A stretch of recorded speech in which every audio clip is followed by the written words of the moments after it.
पूर्व मुख्यमंत्री एवं नेता विपक्ष जयराम ठाकुर ने प्रियंका गांधी द्वारा लगाए गए सभी आरोपों को खारिज करते हुए कहा कि सेब पर इंपोर्ट ड्यूटी को लेकर कांग्रेस की इतनी बड़ी नेता हिमाचल आकर साफ झूठ बोल रही हैं। आपदा में लोगों को मदद करने के बजाय झूठ बोलकर आपदा से जूझ रहे लोगों के जख्मों पर नमक डालने का काम कर रही हैं। उन्होंने कहा कि आपदा में तो बीजेपी राष्ट्रीय अध्यक्ष व केंद्रीय मंत्री ने वास्तविकता में हिमाचल के लोगों का दर्द जाना है। प्रियंका तो अब आकर राजनीति कर रही है। जयराम ठाकुर ने प्रियंका गांधी से पूछा कि चुनावों में प्रियंका गांधी ने हिमाचल में प्रचार के दौरान बागवानों को खुद सेब की कीमतें तय करने, महिलाओं को 1500 रुपए देने का जो वादा किया था वह कहाँ है। आज आपदा में प्रदेश का बागवान जब बेहद मुश्किल दौर में औने पौने दाम बेचने को मजबूर है, ऐसे में प्रियंका गांधी का इंपोर्ट ड्यूटी को लेकर भ्रामक और झूठा प्रचार करना आपदा में अवसर के समान है।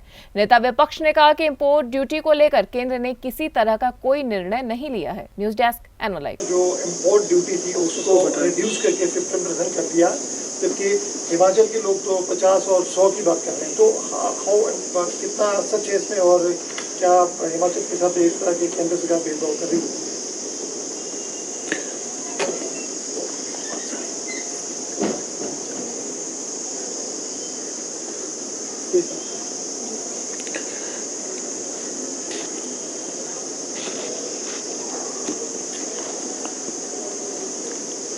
मालूम पड़ा है कि प्रियंका गांधी जी शिमला आई हैं और इन दिनों बारिश और बरसात के कारण प्रभावित इलाकों का दौरा भी किया। लेकिन मेरा ये कहना है कि प्रियंका जी, आप तो हिमाचल की रहने वाली हैं। जब बारिश थम गई, बरसात चले गई नुकसान करके, आपका हिमाचल आना बहुत देर से हुआ है। अच्छा होता है ये दौरा अगर आपने, जब हिमाचल प्रदेश में चारों तरफ तबाही हो रही थी, लोगों के घर उजड़ गए, लोगों के बगीचे उजड़ गए बारिश और बरसात के कारण,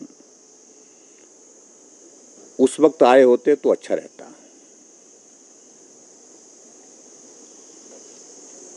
और उस वक्त अगर आए, हिमाचल प्रदेश में हमारी पार्टी के राष्ट्रीय अध्यक्ष जगत प्रकाश नड्डा जी आए, जब चारों तरफ तबाही का आलम था,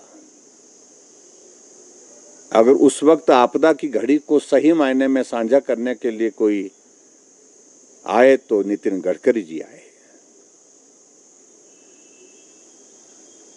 अभी आपका आना, इस पर मैं कोई बहुत ज्यादा टिप्पणी नहीं करना चाहता हूं। ये मकसद सिर्फ राजनीतिक दृष्टि से आने का है, इसके सिवाय और कुछ भी नहीं। और उसके साथ साथ में जहां आप गई, चाहे कुल्लू गई, चाहे मनाली गई, चाहे वो शिमला गई, उसके बाद जो आपका बयान आया है, उस बयान में भी आपने एक ही बात राजनीतिक जो कही है कि सुक्खू जी तो कर रहे हैं लेकिन केंद्र नहीं कर रहा है। अगर सुक्खू जी कुछ कर रहे हैं थोड़ा बहुत, वो केंद्र के कारण ही कर रहे हैं, ये उनको जानकारी होनी चाहिए।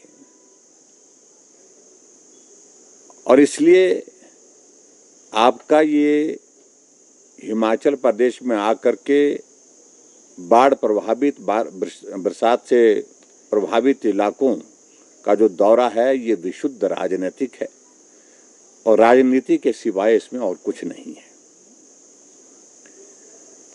और दूसरी बात, वैसे भी हिमाचल के लोग आपको बहुत याद कर रहे थे काफी दिनों से, क्योंकि आप जब चुनाव के दिनों में आई थी, उस वक्त आपने वादा किया था कि कैबिनेट की पहली बैठक में महिलाओं को 1500 रुपये मिलेगा, 5 लाख हिमाचल के नौजवानों को नौकरियां दी जाएंगी, 2 रुपये किलो गोबर खरीदा जाएगा, 300 यूनिट बिजली के फ्री दिए जाएंगे। बहुत सारी बातें, जो 10 गारंटियां। आप उस 10 गारंटियों का जिक्र करने के बाद, सरकार बनने के पश्चात 10 महीने के बाद, यानी कि 10वां महीना शुरू हो गया, उसके बाद आप आ रही है हिमाचल प्रदेश में, और वो भी ऐसी घड़ी में जब त्रासदी हुई है, लोगों का नुकसान बहुत ज़्यादा हुआ है, लोगों के घर बह करके चले गए हैं, और उसमें भी आप राजनीतिक दृष्टि से अपनी बात कह रही हैं।